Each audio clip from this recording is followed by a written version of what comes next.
Destiny 2 Law. A Tangled Web. 4. Saturno. He wasn't afraid of the scorn at first. Like anyone else who could spare the bullets, Crow had picked off a few dozen at distance when he found them in the open. Glint had told him they were related to the Elixni somehow, which made sense. They moved like Elixni, but they just wouldn't stay dead. When their raiding party hit one of the Baron's storehouses, he immediately sent Crow after them. He said the Scorn were bad for business, but Crow could tell by his benefactor's wet wheezing he wanted revenge.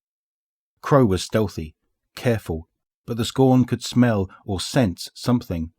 He was forced to move deeper into their territory, picking his way through welded-together ship husks as the creatures searched for him. They had herded him into a killbox, a derelict ship with one way out.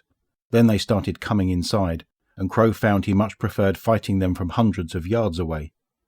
The Scorn were rotting flesh pressed tight against metal, their bodies webbed with scars and fields of boils, malformed flaps of muscle bolted crudely into place.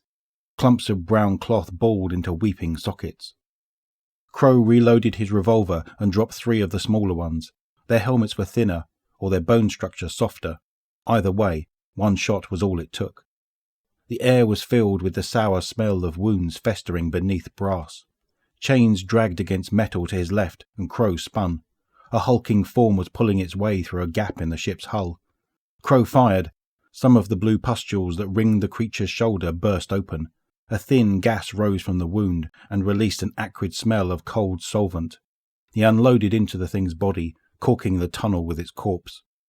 2 stalkers pressed through another gap and moved to flank him.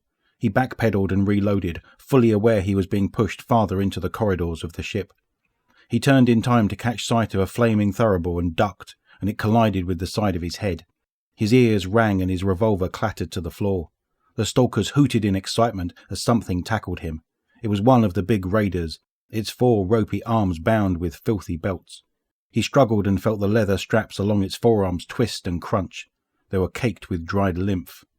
The raider was on top of him, mouth howling below its featureless metal faceplate, pinning him to the ground with its larger arms while the 2 smaller tried to bring its rifle up for a shot. A jagged claw tore through Crow's cheek as he writhed and kicked in the raider's grasp.